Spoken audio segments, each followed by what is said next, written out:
महाराष्ट्राच्या 59व्या वार्षिक निरंकारी संत समागमाच्या स्वेच्छा सेवांचा भव्य शुभारंभ। यावर्षी ऐतिहासिक निरंकारी संत समागम सांगली नगरीत संत गुरु माता सुदीक्षाजी महाराज आणि आदरणीय निरंकारी राजपिता रमेशजी यांच्या पावन सानिध्यात महाराष्ट्राचा 59वा वार्षिक निरंकारी संत समागम भव्य दिव्य स्वरूपात दिनांक 24, 25 व 26 जानेवारी 2026 रोजी सांगली ईश्वरपूर रोड प्रकाश ॲग्रो समोर लोकरे पेट्रोल पंपानजीक सांगलीवाडी सांगली महाराष्ट्र येथील विशाल मैदानावर आयोजित करण्यात येत आहे। सत्याचा बोध प्राप्त करून आत्ममंथन करत जीवनाची वास्तविकता जाणून मनुष्य जन्माच्या मुख्य उद्देशाकडे अग्रेसर होऊन विश्वामध्ये प्रेम, बंधुत्व, शांती व सौहार्दाचं वातावरण निर्माण करणं हे या समागमाचं मुख्य उद्देश आहे। सुमारे 350 एकराच्या विशाल प्रांगणात आयोजित होत असलेल्या या भव्य आध्यात्मिक आयोजनाच्या तयारीसाठी स्वैच्छिक सेवांचा विधिवत शुभारंभ संत निरंकारी मिशनच्या सेवा दलाचे मुख्य संचालक S.K. जुनेजाजी यांच्या शुभ हस्ते फावड्यानं मैदानावरील माती काढून करण्यात आला।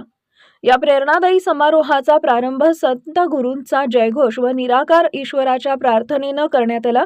त्यानंतर हजारोंच्या संख्येनं उपस्थित सेवा दल स्वयंसेवकांद्वारे सद्गुरू प्रार्थनेचं गायन करण्यात आले।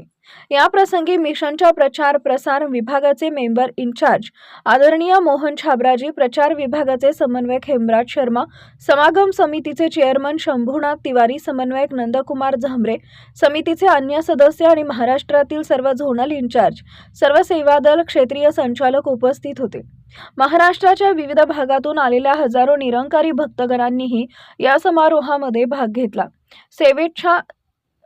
सेवांच्या उद्घाटन प्रसंगी आपले भाव व्यक्त करताना आदरणीय S.K. जुनेजा म्हणाले की हा संत समागम सांगली नगरीसाठी एक ऐतिहासिक क्षण बनून राहील। सेवा दल स्वयंसेवकांनी समागम समितीच्या निर्देशानुसार खांद्याला खांदा लावून निरंतर सेवा करत या मैदानाला सुंदर रूप द्यावे आणि लाखोंच्या संख्येने येणाऱ्या भाविकांसाठी उत्तम व्यवस्था तयार करावी। प्रचार प्रसार विभागाचे मेंबर इन्चार्ज मोहन छाबराजी यांनी समस्त मानवतेला संत समागमाच्या शुभकामना व्यक्त करताना सांगितले, सद्गुरू मानव मात्राचे कल्याण करण्यासाठी जगामध्ये प्रकट होत असतो। या संत समागमाद्वारे तोच दिव्य संदेश दिला जाणार आहे जो पुरातन काळापासून संत महात्म्यांनी व गुरु पीर प्रेषितांनी मानव मात्राला दिला आहे।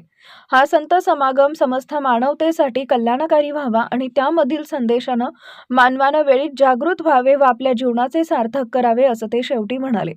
महाराष्ट्रात वार्षिक निरंकारी संत समागमांची परंपरा फार जुनी आहे।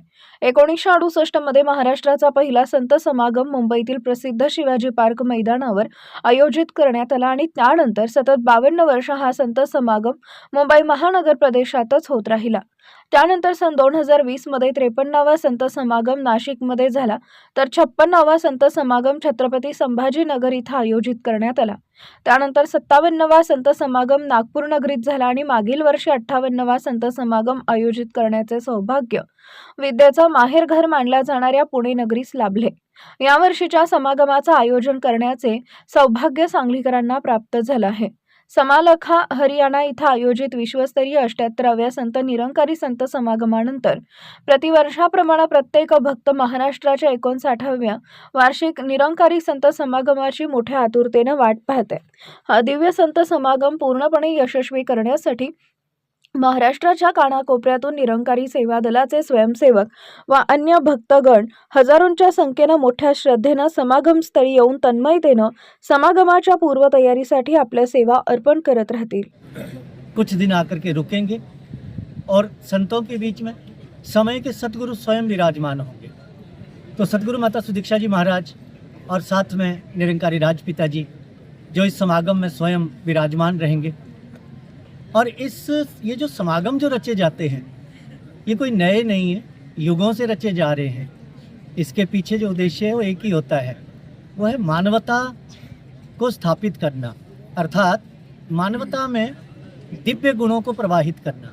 जो गुण हैं दया के, प्रेम के, करुणा के, सहनशीलता के, मिलवर्तन के, ये सारे गुण। तो जो यहाँ पर जो महात्माओं ने कहा कि लाखों की संख्या में मानव परिवार यहाँ पर एकत्रित होगा, लाभान्वित होंगे, कुछ नए परिवार भी आएंगे। तो जो स्लोगन है कि मानव को हो मानव प्यारा, एक दूजे का बने सहारा, सांगलीच्या या सांगलवाडीच्या धर्तीवरती 320 एकरामध्ये तसेच 55 एकरचं पार्किंगमध्ये ह्या समागमचं आयोजन केलं गेलेलं आहे आणि या ठिकाणी 5 ते 5.5 लाख लोक उपस्थित राहतील अशी कल्पना आहे आणि या ठिकाणी महाराष्ट्रातून तर सर्व जिल्ह्यातूनच महात्मे या ठिकाणी येतील, तसेच देशाच्या कानाकोपऱ्यातूनही महात्मे या ठिकाणी येतील, तसेच परदेशातूनही काही महात्मे या ठिकाणी पोहोचणार आहे। या ठिकाणी नागरिकांना मानवतेचं दर्शन होणार आहे की मानवाशी कसा वागतो आणि मानवाचं उद्दिष्ट काय आहे, जे सद्गुरू माता सुदीक्षाजी महाराजांनी संदेश दिलेला आहे तो कशा प्रकारे साध्य करायचा हे या ठिकाणी आपल्याला पाहायला मिळणार आहे। एक मेन पंडाल असणार आहे ज्या ठिकाणी सत्संगचं प्रोग्राम चालणार आहे, लंगरची व्यवस्था या ठिकाणी आहे, प्याऊची व्यवस्था आहे, बाकी रेस्टॉरंटची व्यवस्था आहे, प्रदर्शनी आहे, डिस्पेन्सरी आहे